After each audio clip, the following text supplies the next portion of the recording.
dispositions, habits. Now, a second key principle, and maybe this is a little bit of a, I'm sharing this because I think it's familiar with all of you. I think this might also help you communicate a little bit more of that concept story that you want to share with parents, because it's easy to talk about all the activities, but these principles might give you some way to think as well.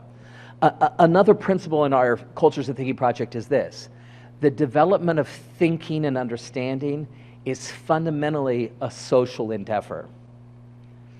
Anything you've ever understood, we talked about that this morning, right? We were all in that group, right? We were all there.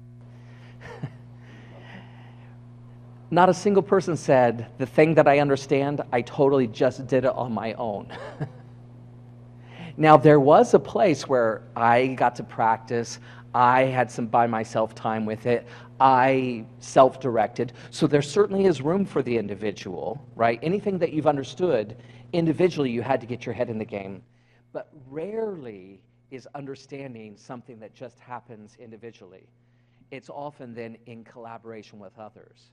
We would say this, that learning unfolds in the collaboration of others. So that's a real principle here. The development of thinking and understanding is a social enterprise. And so maybe for some of the parents who come and visit, and they're trying to understand how is concept different from schools. Oh, well, we have the kids do group work. And they think, oh, group work, that's really nice. But you could press in, no, group work isn't just a nice thing, it's critical. Because good ideas not only happen individually, but collectively. And so we really want to promote kids really sharing ideas, sharing their seeing, thinking, wondering, connection making, puzzling, so on and so forth. A third key principle in all of this work is this: the culture of the classroom not only sets the tone of the classroom, but it also communicates and determines what gets learned. Right, the tone of the classroom. Sometimes when people think about culture, they think about the ambiance, sort of the feeling of a place. This just feels good. The classroom, we all watched a video this morning, right? That second grade classroom. The culture of our classroom wasn't just the feeling of the place. It was also sending messages that developing theories and testing theories. That's what we're learning here, right? So the culture isn't just the feeling of the place. It's also determining what gets learned. Okay, so we want to send the message to kids that, the culture helps to carry messages. So if we want them to learn to be connection makers and reasoners with evidence, the culture has to carry that. Another principle here, to better understand what and how our students are making sense of new ideas, we have to strive to make their thinking visible.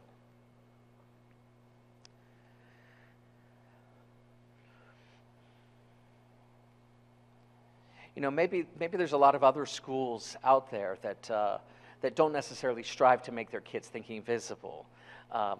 Most certainly, they give kids information, and then they get the kids to give back the information. And maybe they test that, if you will. But here, this isn't just about getting kids to spit back to us what we just told them. We want to know, how are they making sense? How are they making connections? Where are the gaps? Where are the misconceptions? And if we're going to be teachers who really take that seriously, we have to get what's going on inside their heads, which is invisible, and make it visible. So See, Think, Wonder isn't just an activity for a lesson plan. It's about trying to get inside their heads, right? Because that's happening behind the scenes. We're trying to get behind the scenes in front of the stage, if you will. Good thinking then utilizes a variety of resources and facilitated by the use of tools to download and distribute. Again, I think last year at this time when we were learning thinking routines, it was easy to think of them as just activities to fill into lesson plans. But I want you to think about them as tools and structures that help kids develop a pattern of behavior. Looking closely as a matter of behavior. We want reasoning with evidence to be a disposition. So these tools and structures are used to help this become a habit, if you will. And there's lots of ways to do it. I specifically chose a video this morning that wasn't a thinking routine, because I want, especially those of you who are experienced, that good thinking can happen beyond the use of a routine. We're just doing thinking when we do a VTR. No. We can get kids doing lots of thinking through those routines and in lots of other tools and mechanisms, interaction, language, opportunities. Yeah. And a last principle in our project, for classrooms to be cultures of thinking for kids, schools have to be cultures of thinking for the adults.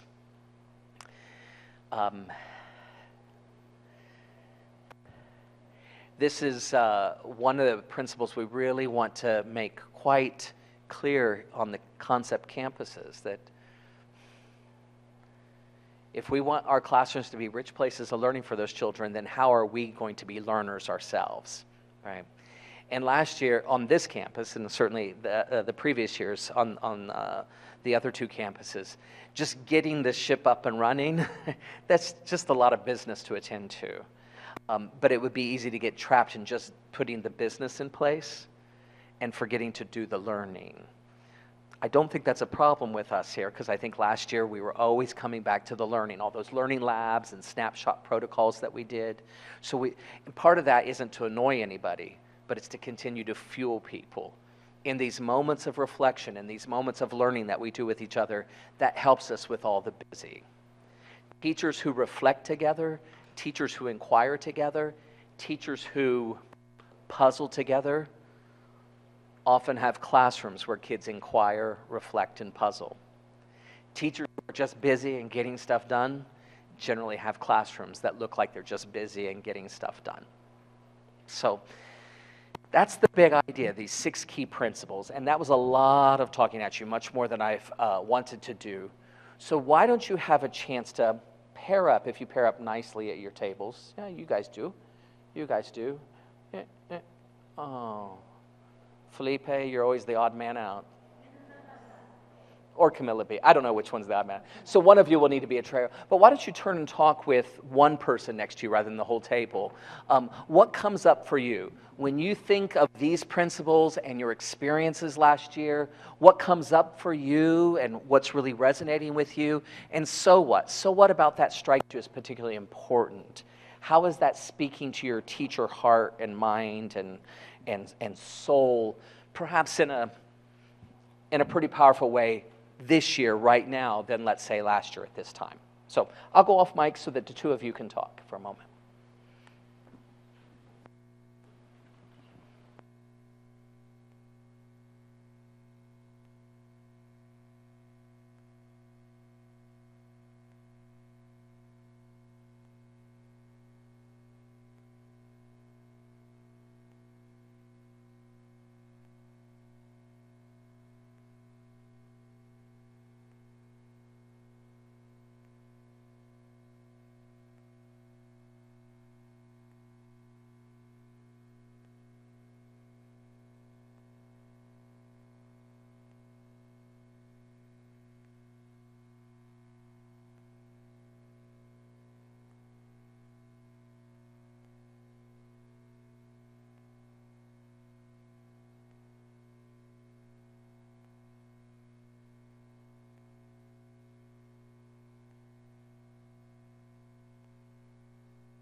Okay. So, friends, could we pull back together here?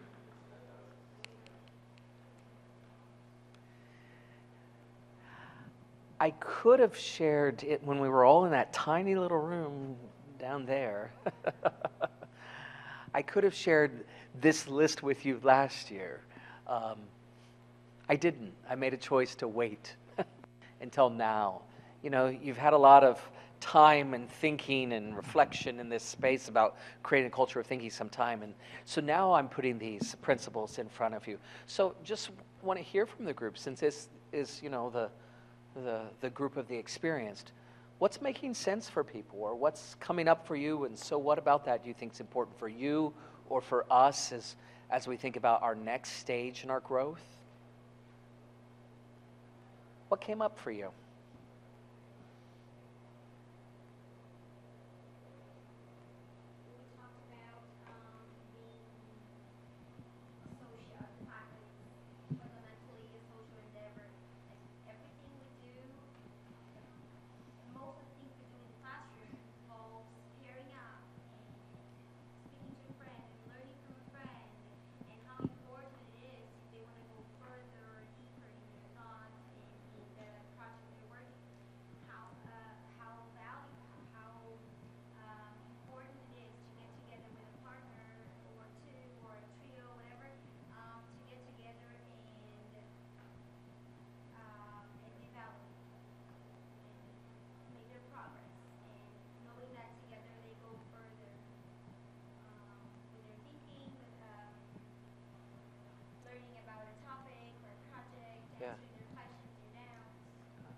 So that notion of, but it would be easy for people on a drive-by or on just a tour of the school.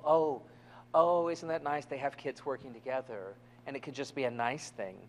But pushing it, oh no, this is more than a nice thing. Just like you as adults in your 30s and 40s and 50s, you know, you have to take your ideas and push them out with others so that you can go out and go in. So too do we want our classrooms to mirror what most of your kids' lives will look like long into adulthood, right? So that notion, we're not just doing that because it's a nice thing, but it's critical, it's fundamental. And that's why we promote that here. Yeah. How about someone else? Which principle or what idea is really striking you or resonating with you at this moment? And we're going to have to go loud voice. I'm afraid that... About what she was saying, I think they also get more engaged when they are in groups. I think they get more engaged. I have this feeling. And about my own experience, I think that when I added, I started doing visible thinking routine as an arts teacher, I think they work, like their artwork before were more instinctive. And afterwards they were actually thinking about what they were doing. They were reflecting, they were planning, so they knew about what they just did. So they were able to talk about their artwork. Before they were not able, so they were just doing things, you know. So it makes a huge difference for me as well. Yeah, if we think about, we want kids to be engaged, we want kids to be independent, we want kids to have self-direction, then how do we create a culture that sends them the message? We trust you to do that. We have tools for that. We have structures for that. How about someone else? Now that you've had a year under your belt in teaching for understanding and creating cultures of thinking, what's striking you as important, or what's resonating with you as you think about these principles? Yeah, Conrado. How documenting and making their thinking visible through documentation and putting images of paintings and connecting also with Patricia, putting images of the paintings that we are learning and studying, how they connected better and they remembered their thinking, what were their thinking moves that they used to come to that knowledge of that specific visible thinking routine, such as See, Think, Wonder, for instance, or Connect, Extend Challenge. Power of documentation. There's people in this room that think about that a lot. Yeah. What about someone else? What else is coming up for you as you think about these principles and think about your work this year? in light of last year. Yeah, Lice? I think it was really interesting because we started discussing the number 5 about the variety of resources to facilitate in these tools, especially for the very young learners. And after that, we went for the number 6, for classrooms to be a culture of thinking for students, schools must be cultures of thinking for teachers. And then we went back to the second one. And then we were all the time going back and forth, the same way as we do with the understanding map. So how, like, although one of the other might strikes you, might resonates with you at first sight, all of them go along together and you go back and forth when you're like discussing. So I think when you're discussing, we're finding different layers and going deeper and deeper on this discussion. So I think it's a good thing that you just brought this at this way it is, because otherwise we'll be in a different level of discussion. And now we are able to go more and more and deep in this subject, in a sense that we're able to not only to apply this, but to find different meanings and to find different layers all the time on this discussion. Yeah, I think that, did you want to say something? Yeah, but I do think that you're really getting at that notion of, this isn't just a set of techniques and activities to do, but rather it's these choices we make to get kids to really take each other's ideas seriously, or for us to be reflective with them, or to recognize that, how do I really make sense of how kids are making sense? Becoming a student of our students is really what this project has been about. Not just how do we implement good lessons, if you will. Though we want your lessons to be good, that's true. But good lessons only get us so far. It's the culture that they sit within that we're always drawing our attention to. Anna Carolina? And on this note, I was going to mention number 1, because it's not about possessing thinking skills and abilities only for the students, but also for us teachers, because it's quite new for all of us to work this way. So it will take some time until these skills and abilities become part of us as well. And we need to be mindful about it so that we continue looking for a better way to do it, and routinizing for ourselves when we are planning, but also for students, so that it becomes a routine and it becomes a culture, right? And our role as returning hires with the new hires, because we are in a different level. We are not there yet, if this there exists, but anyways, we are in a different stage, and we need to find ways to support them so that they can have more support than we had last year, right? Because we struggled a lot. We had a lot of support from Mark, but we didn't have each other or a more experienced partner, peer, to help us. So what is our role in the sense of pushing this culture forward, right? Did you want to say something? You just wanted to agree with that? Patricia, did you want to say something? I totally connected with Carol, just extended a bit on the how we can get there. Because I worked with kindergarten, and one of the routines we stuck a lot to was the See, Think, Wonder. So they got used to the chart. They knew how it worked. But what I wanted to see was like on the playground, and I see an ant, and maybe in our conversation, where do you think it's going? Or what do you wonder about what it's doing? So sometimes it's not even during like during a lesson, but also in our day-to-day conversation, so we can help them transfer what they're doing there. And it's very natural for your friends who've come to this campus, right, to experience just like you. It's about these techniques or tools.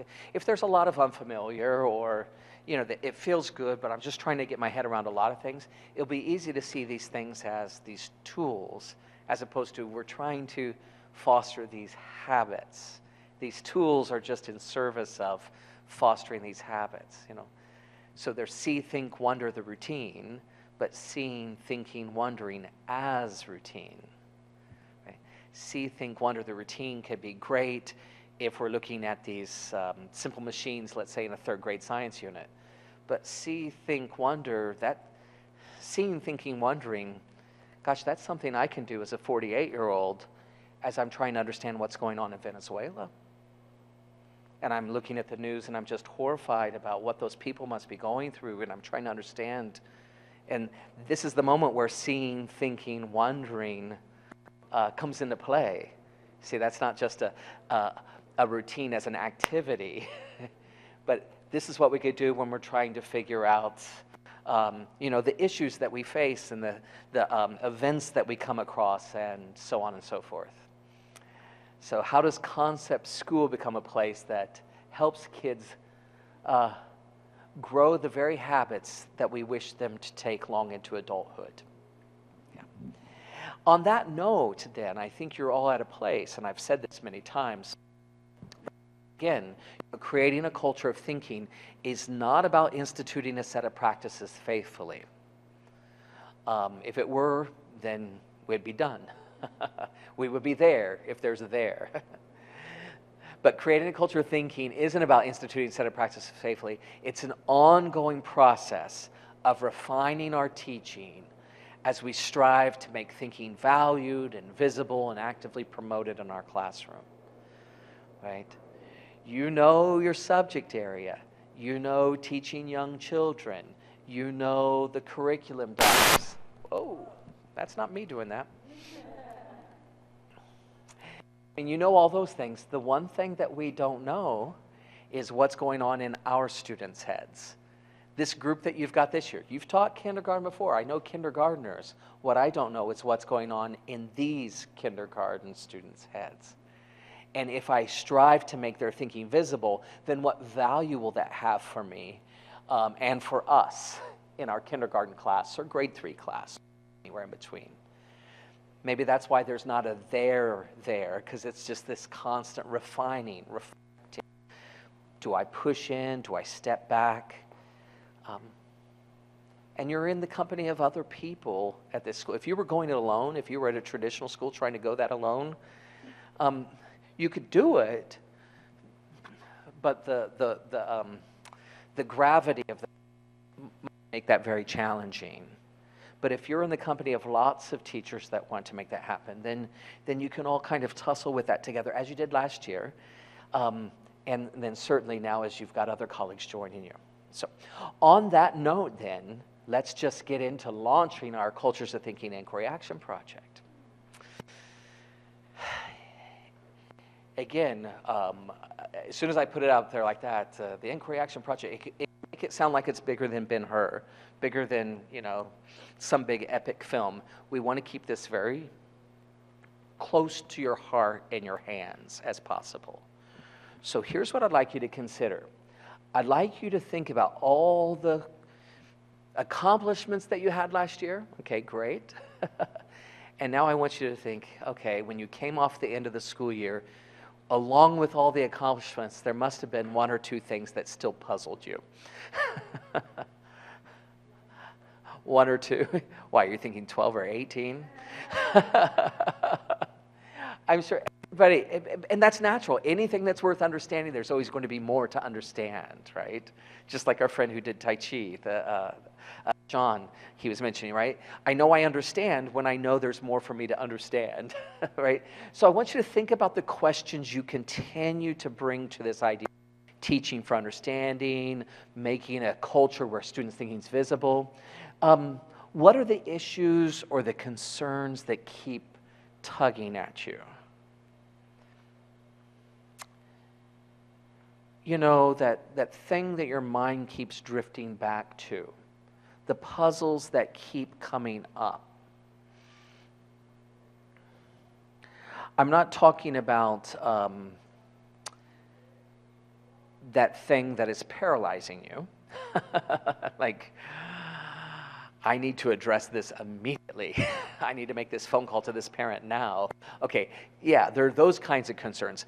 Here's the thing, like when you're walking your dog in the park, your mind kind of goes there. when you're riding the bus or you're stuck in traffic, if you've ever been stuck in traffic in this city, I don't know. Is that a thing here in this city? But you know, that thing that your mind keeps coming back to, what haven't you figured out yet in your efforts to teach for understanding or make thinking more visible in your class? What's the thing you haven't figured out yet? But if you did figure that out, boy, oh boy, would that get you someplace.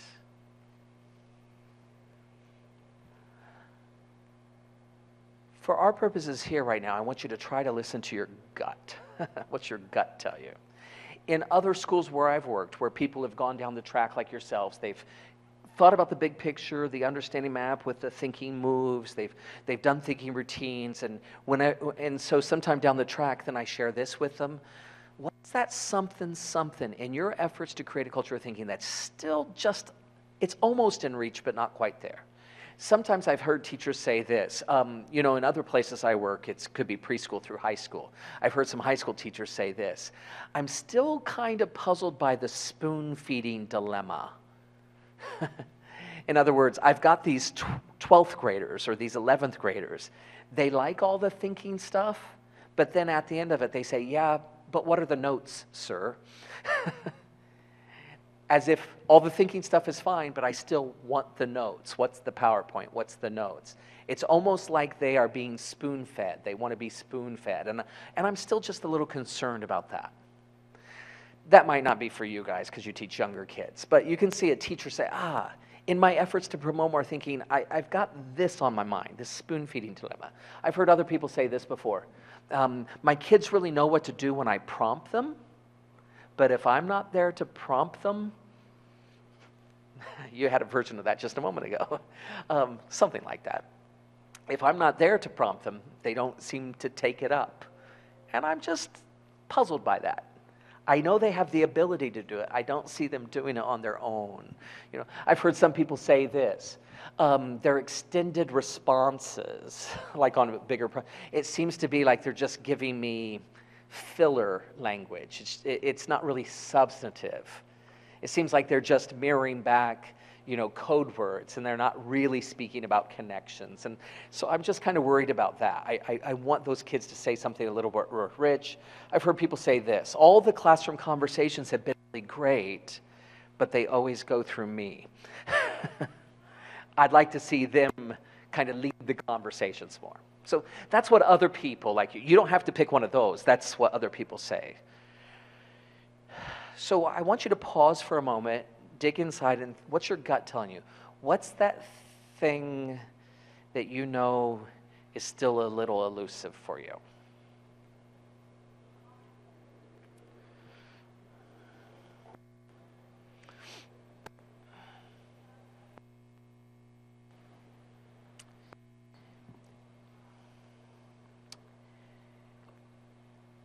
And when you have that thing, like,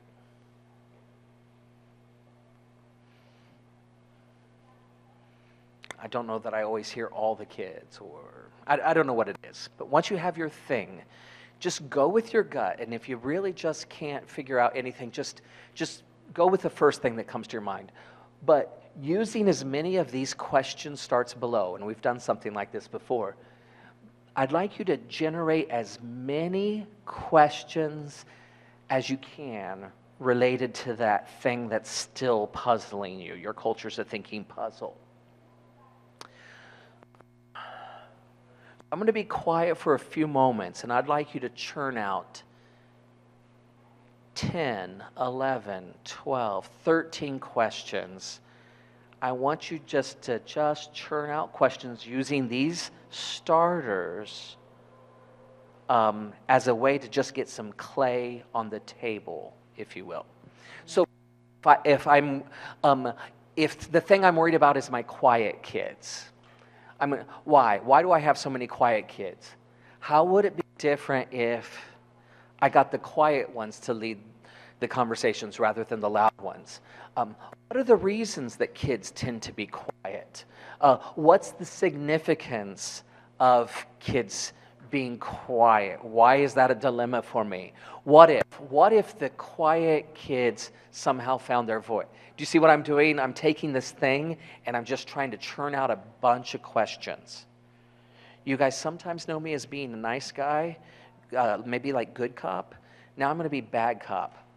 I want you to churn out 10, 12, 13 questions.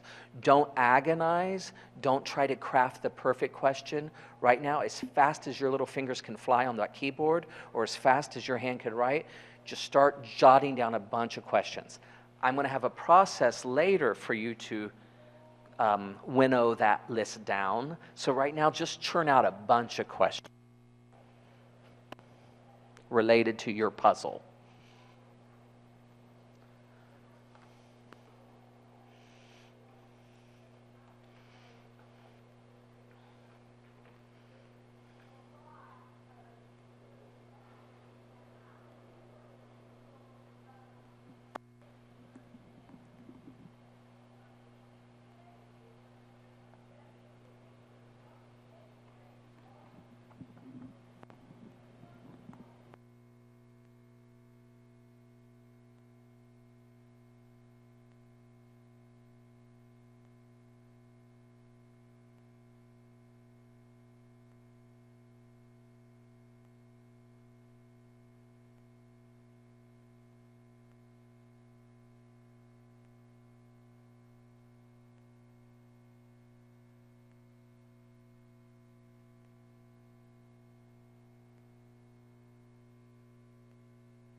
Even if you feel like you already asked that question, just have at it.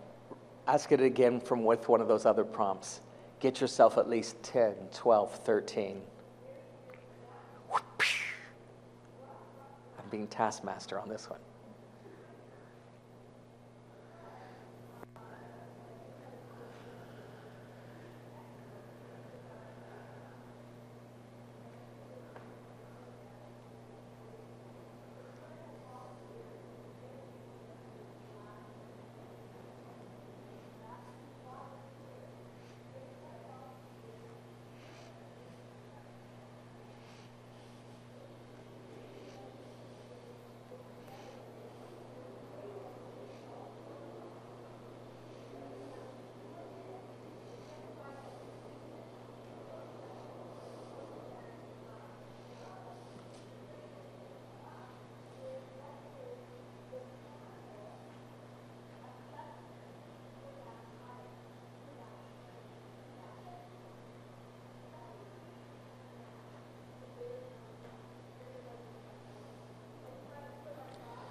What's your number? Do you have 5? Do you have 6? Does anybody have 7?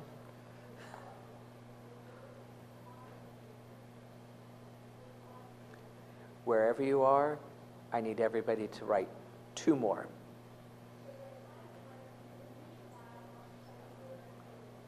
Wherever you are on your list, get 2 more down. Use another sentence starter and do it again. You could use the sentence starter more than once. Give me a little wave when you've done 2 more.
I haven't seen anybody give me a little wave yet.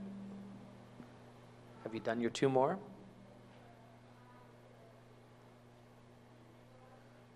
Is that a little wave? Wave with your hand, not with just one finger. That would be rude. Oh, thumbs up, that's good. I like that.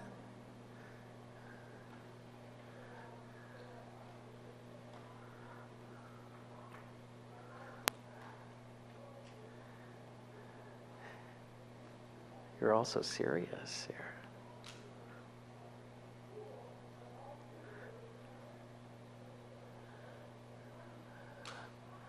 Okay, did you write your 2 more?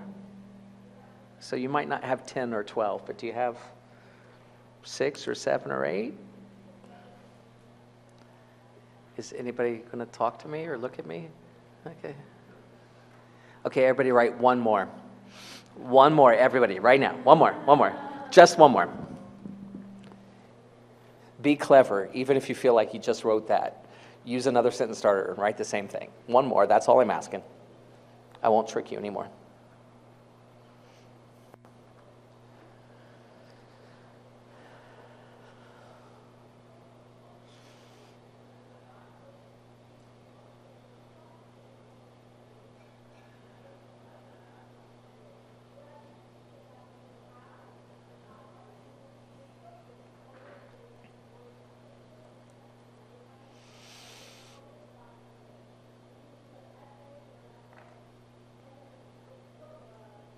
I got a thumbs up over here. I got double thumbs up, triple, quadruple.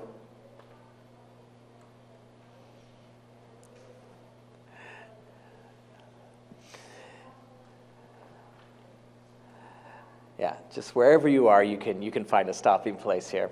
You've got your list of questions.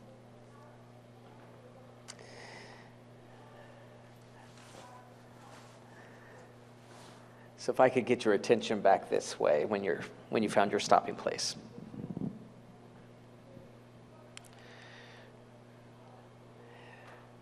Look, finding a research question that's worth falling in love with, you could agonize over that for years. Those of you who've maybe got some advanced degrees, like finding the right question for your master's thesis or for your doctoral thesis, it could be a matter of months, if you're lucky sometimes, to follow.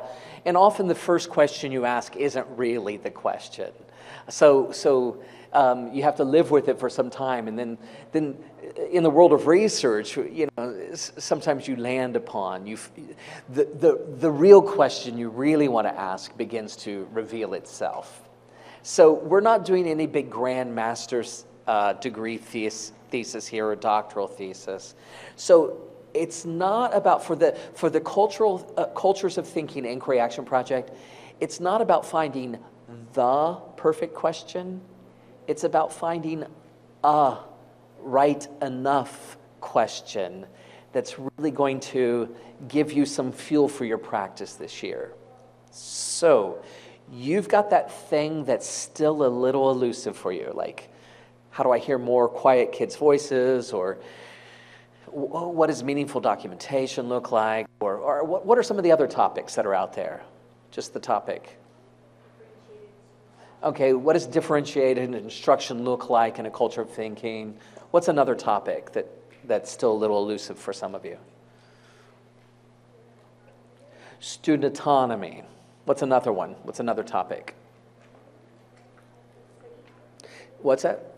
Safety and confidence. How do I help more kids feel safe and confident in a culture of thinking? What's another one that's out there? Okay, deeper connections. How do I kind of figure out going in depth? I could make my kids thinking visible, but making it deep thinking more visible, that might be a little elusive for me. Okay, so those kinds of topics, okay? Here's what I would like, because we'll take an afternoon break first. I'd like you to choose an inquiry action question in about 5 minutes or less. I know. I'm really being mean this year. Last year I wasn't like this. No. Part of why I'm going to kind of just push right now is because you can just wallow in this for a really long time. And like even in June, you could still be trying to find the perfect question. And there is no perfect question, but there are right enough questions. So let me help you. That list of things like safety and confidence, or differentiation, or autonomy, you wrote a list of questions there using those sentence starters. You might have 8, you might have 10, you might have 12. Now, as you were typing, as you were writing, maybe you wrote some and it came off the end of your pen and you think, I don't know that I really care about that question. I just wrote that one because Mark said to do one more. Okay. You might have had that experience. I bet you, though, there's 1 or 2 in there that when you wrote it or typed it, you thought to yourself, that's kind of a good question if I do say so myself. We want to look for those. So all those questions that you just generated, not all of them are going to need to see the light of day.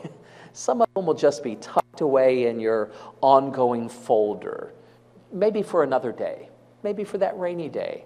But we want to find the one right now that feels like a good one to get started with. So I've got a little criteria for you. The criteria is this. I want you to look through your list of questions around differentiation or autonomy or safety or depth. Okay, out of all 12 that you wrote or 10 that you wrote, I'd like you to find the ones that you would mark, now that's actually personally important to me. Like, that question mattered to me. This question, I just wrote it because I was supposed to do one more. But this one, I think that one really feels like it taps my heart somehow, some way. I have a second criteria. Out of the ones that you find, like that's personally important to me, like I really have some investment in that. I'd like you to find how is that question relevant to other teachers? Meaning, I find this question personally important, and I think a lot of other teachers have a version of that. If I were teaching French to 15-year-olds, I might say, how do I get kids to conjugate verbs and be engaged with conjugating verbs in French more? That might be very personally important to me as a French teacher.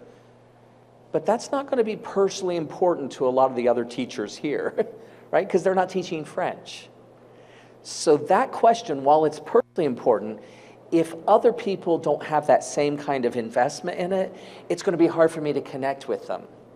But if I think, well, really my question is about how do I get kids to engage in curriculum they find boring, oh, there are a lot of other teachers who could rally around that question too. That's why I've got these first two criteria there. Out of all the questions you wrote, if it's so locked into just teaching 3-year-olds, it's going to be hard with everybody else to connect with it. So or French, or music. So out of all your questions, which one's personally important to you? And there's a lot of other people who would have a version of that question. I've got another thing for you. If I lived with this question over the next school year, it would really cause me to look more closely at students. Like, I couldn't really figure this question out unless I become a Jane Goodall of my students. Not that your students are primates.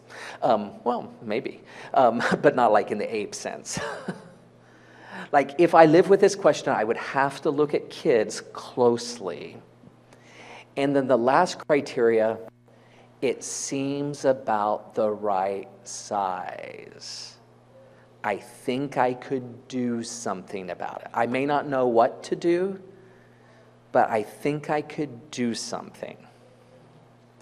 If your question is way too big and you think, well, until the corporation changes things, or until Brazil changes, or until this changes, I can't do anything about it, then that's probably not the right question for you. Find the question that you think, I can do something about it. I may not know what, but I think I have my hands on it. So go ahead, look through all your questions, and out of the 12 that you've written, what's the one that meets most of those criteria? Can you give that a shot?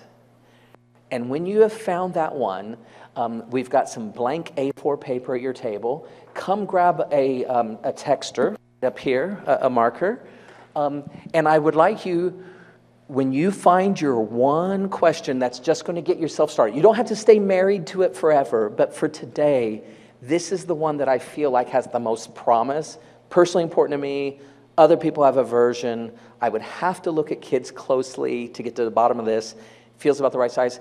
Then take a blank piece of A4, come get a marker, write big, readable, large font. What font? What size font? 200-point font, okay? Not 12-point, not 14-point, 200-point font. And do all this before morning tea, except it's not morning tea, it's afternoon tea. So it is now 2:23. If you would like to go to break at 2:30, you got 7 minutes. Get going. Boom, boom, boom. If you get it done in 5 minutes, you get a little extra break.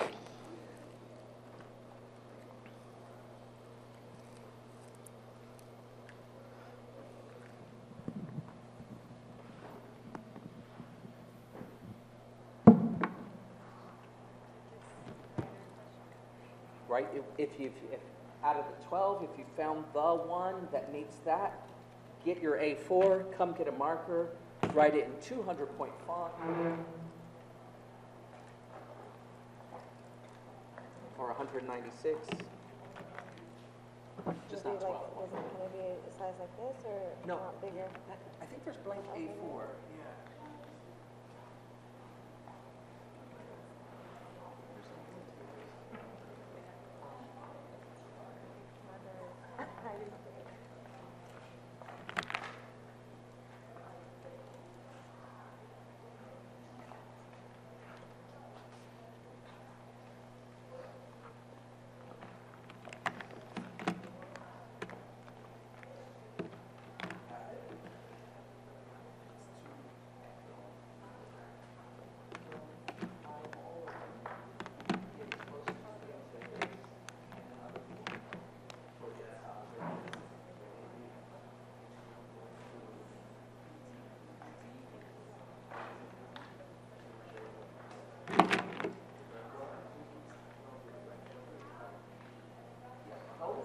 got 12 sheets as close to that, and then when we come back from break, we're going to keep massaging with other people. So you're not going to be stuck.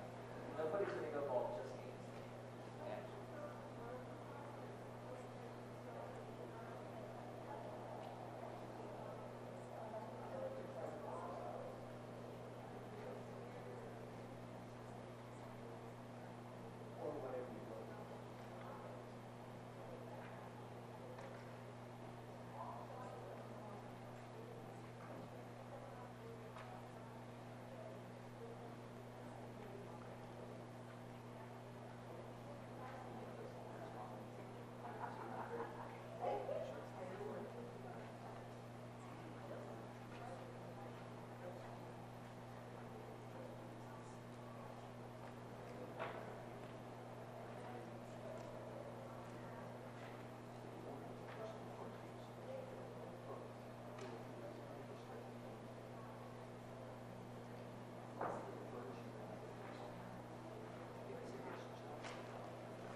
yeah. Friends, when you have your question in big font, don't over agonize too much. When we come back from break, you'll get with some people. I've got a process for you to help to craft it even more. Coming up with this on demand is really, really tricky, so I just want to acknowledge that. Go with what your gut says. We're not going to be so serious about this. When you have it on big 200 point like Patricia has here, oh, that's it's 175 point, but that's okay. It's big enough to read. Get a little white multi-tack, and we'll put it up over here on this wall. Let's get them lined up on this wall. And then break, come back here at 3 o'clock.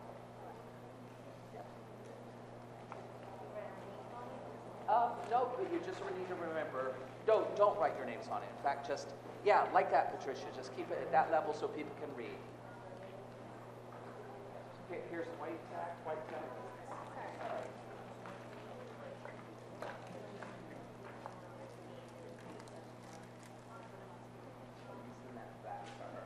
Yeah, she sent me a text. I'm going to have the text her back. If you'll just spread the level with the white tack there. And when you tack it on the wall, don't tack it so hard that it can't be moved, because it's going to move. We're going to do some sorting out.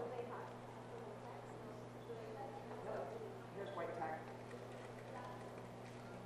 There is here some white tack.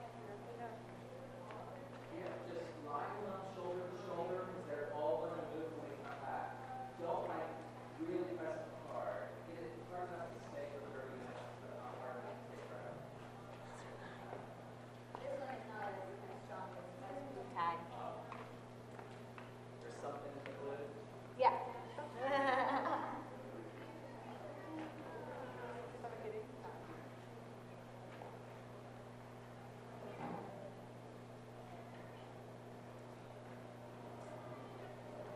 Okay, once you have your question up, then go enjoy your break. We come back at 3 o'clock.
please put it up on the wall, and then go enjoy your break.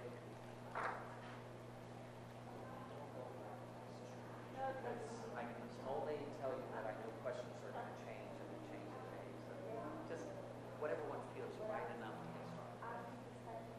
Because I do want you to enjoy your break.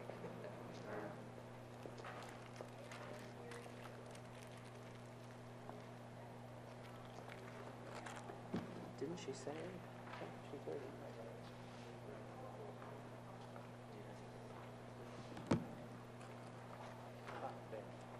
There's a little white tag right there in front of Rice, and there's a little white tag right there where the guys are. Right up there. Everything else is fine.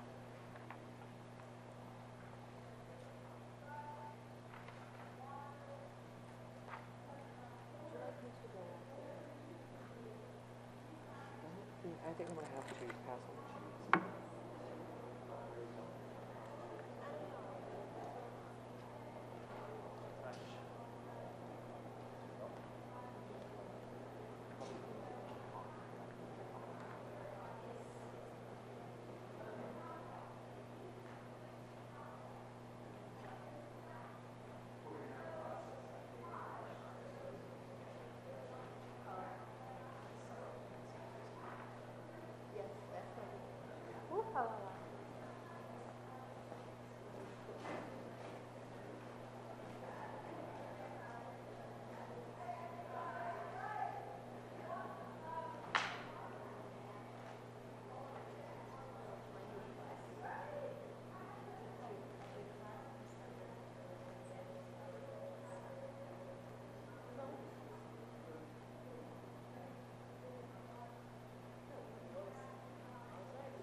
as you come back in, can I get you to come over and stand? And I'd like you to start reading the questions. So if you guys could come over this way and start reading the questions, have a glance through.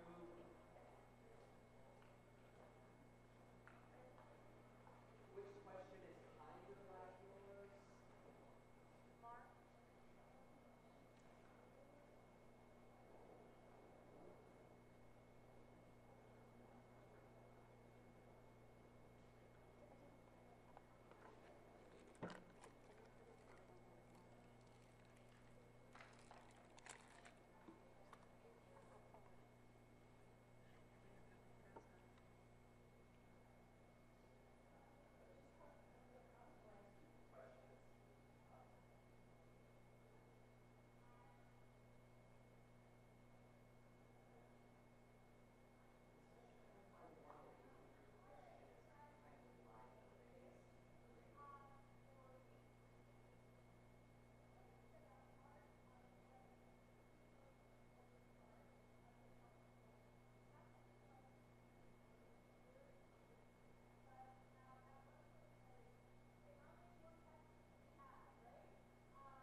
Here's the next one.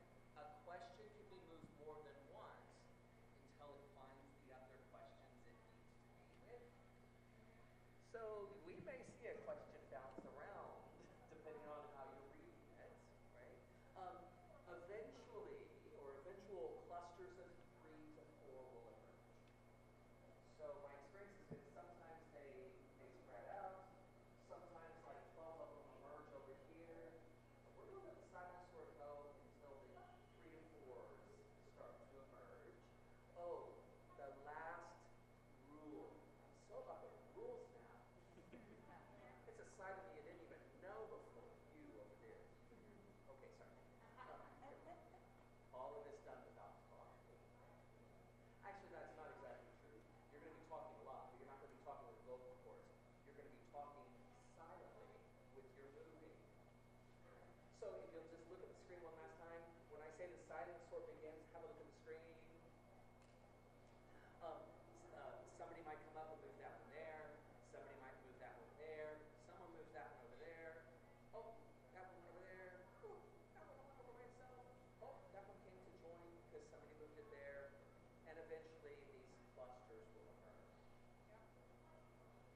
have a little fun with it.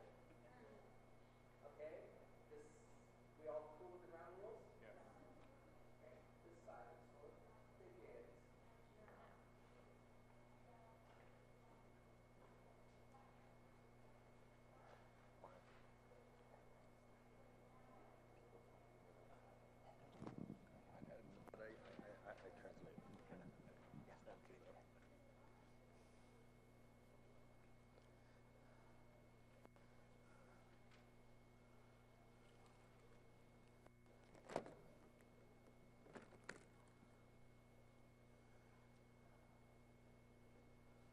Okay, if you've made a move, step back and let other people get up there. And don't press that white tack in so much that they're permanently on there, because they may need to move some more.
So have a look where your question is.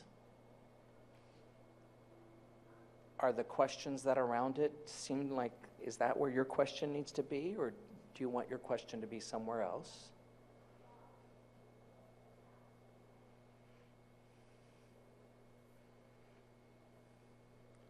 Look to see where your question is. Does that feel like that's the right place for now? That doesn't mean that's your forever group. It's not your forever family. It's just your for today. So this is a cluster. This is a cluster. This is a cluster. This is a cluster. And those two?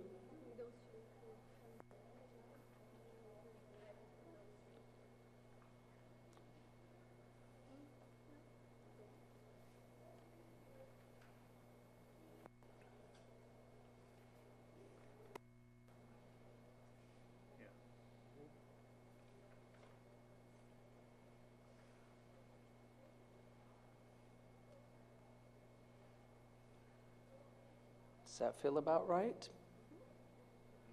Does anybody else want to make any other move?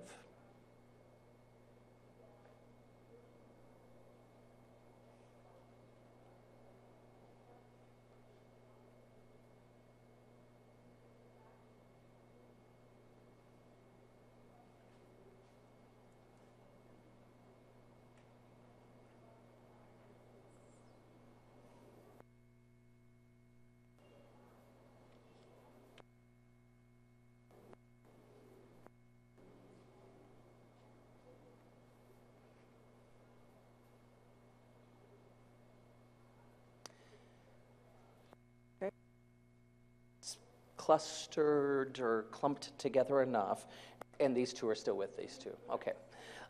So in just a moment, I would like the four of these, whoever they be, to occupy one table. So get your things and go to one table. We could use some of the back tables for this, since you have stuff over on these others. I mean, grab what you want to write with. But why don't these four people go and take one of the tables? Go ahead, these four people. And then I'll give you your next directions in a moment once you get settled. Go ahead and get your question, though. Take it off the wall. get your question and take it off the wall. No, just that group. Okay, 5, 4, this group, go, go, go. Okay, who are these 4 people? Who would they be? Okay, 1, 2, 3, 4. If you'll grab that, and maybe you grab a table in the back. Okay. Okay, and now this group, thank you. That way, because their people's names aren't on it, so you won't know who your people are. That's why, sorry. I'm so controlling this year. I'm really going to back off. What happened to me? Let it go. Let it go last year. Now this year, get together people. Okay, and now we have a group of 5. Find a table, this group of 5, please. Say hello to your friends.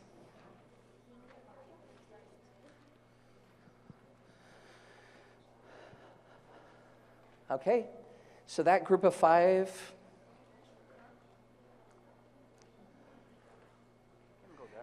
Yep.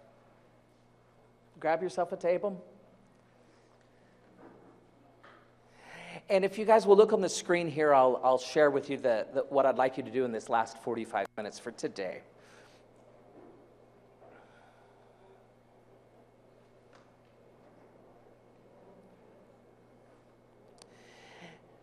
Okay, so this is just your grouping for today. This doesn't mean this is your forever group, but it gets like questions together, if you will. Here's what I would like to invite you to do over the next 45 minutes. So you're going to have to share the air. That's maybe 10 minutes apiece. With the group of 5, it would be 9 minutes apiece, if you will, until about 4 o'clock is when we're going to. I want you each to have a chance. I mean, just coming up with a research question that's going to carry me all year, that's kind of a hard thing to do. So let's acknowledge that's tricky, but your gut tells you this, you care about this enough for today. So I'd like you to each take about 10 minutes of time and talk with the other 3 brains that are going to work for you today. If we can be empathetic with one another and kind with one another, talk this draft question out. So when it's Thiago's turn for his group, he'll say, why is this question personally important to me? Here's my question. Let people read the question and really talk about, why is this question personally important to me? Like, why do I care about this? Talk this through. How do I reckon, or how does this question seem like it's probably relevant to a lot of other people? Now, the healthy habits thing or the kindergarten thing itself might not be the reach for a lot of people, because most people in here don't teach health, or most people in here don't teach kindergarten. But what about my question do a lot of people think about? Okay, so that's really try to speak that out. In what ways might other people care about this issue too? If I let this question linger in my practice, what changes might I see in students' learning?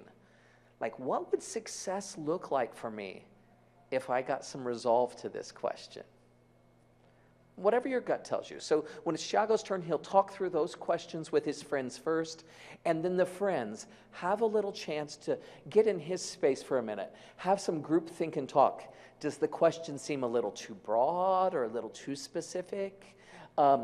What further thoughts or ideas could come up? An action maybe you could try is this. Like, you could really be his critical friend in that moment and just suggest to him the kinds of things that come up when you listen. So you may say, after Thiago shared, you might say things like, Thiago, I know you said your question is this, but I'm wondering if your question is really this. Like, I don't know, but it sure sounds like this. You could always say something like this. Thiago, it sounds like you really care about this. Are we hearing you right? You can never go wrong when you ask that question. Camilla, it sounds like you really care about this. Have I heard you right? And then you could say, yeah, you have, or no, it's not really that, it's this. So it becomes, you can have dialogue in the good spirit that all of you know how to do. Maybe you'll say things like this. Conrado, Thiago, Camilla, whomever. Maybe another way of asking your question could be like this. So by all means, when the other brains are helping you think through your question, just briefly, today's just a little taster. By all means, you can write on your question, you can write notes, this is A4 paper, it's not a tablet of gold. So therefore, don't let that be too cemented and etched in gold. If other people have some good ideas for you, by all means, just let the wheels turn and jot down those notes, if you will. Does that make sense? So the person says, here's my question, and answers those things in italics, and then the group has a little chance to talk. Once you've done about 10 minutes, then let the next person go. You know, maybe 9 minutes, 8 minutes, something like that. So it's not forever, but everybody gets a little taster and uses each other's brains just a little bit. So, any questions about the process? Okay, then take joy with one another. Talk with one another. Have some fun.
So everybody,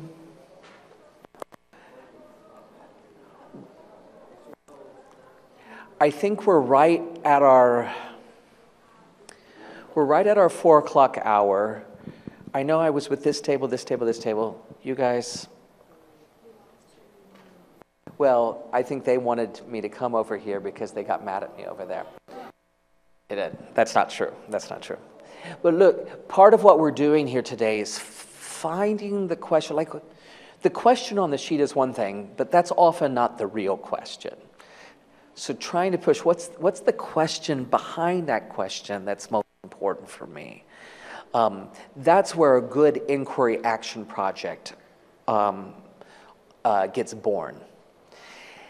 Trying to whip that out in one afternoon is really, I would be very surprised if the question you've got today is exactly the question that you'll live with all year. But if it's right enough, I really want to, I guess my question really is about this. So I want to use that question to start my school year off. I mean, I know you've got other things, project-based learning, the writer's workshop that you'll be installing. You'll have this year a different set of circuits. You know, you've got returning students who would have already experienced school in the language of instruction. And then you'll get some more kids that, you know, what's rolling off your tongues will be a foreign language, literally, for them, let alone all the thinking stuff. So you're still going to have all those challenges and things. So we don't want to overburden you. But if you've got this question, I know that in spite of or alongside of all the other things we're going to put into place, I'm always going to be interested in how do I take my lead from the kids' thinking? Or how do I place myself in the kids' learning? When does my guiding support? When does my guiding actually take away from the kids' learning? Or whatever your question really is. We're going to use our question this year to keep chipping away at it. When we come back tomorrow, I'm going to invite you to think, okay, if I really do want to get to the bottom of this question, then which cultural force do I need to start looking at most closely? You know, last year we looked at routines, but which cultural force do you think you're going to have to start looking at to help you crack this puzzle? If I want kids to be more of the guide rather than always just being guided, then maybe I'm going to have to start thinking about interactions in a different way. I don't know. I'm going to have to start thinking about modeling in a different way. I'm going to start looking at language in another way. So that's where we're going to tomorrow. So I want you to have it away from the table. Bring this question back tomorrow in any of the notes that your friends gave you or the notes that you took.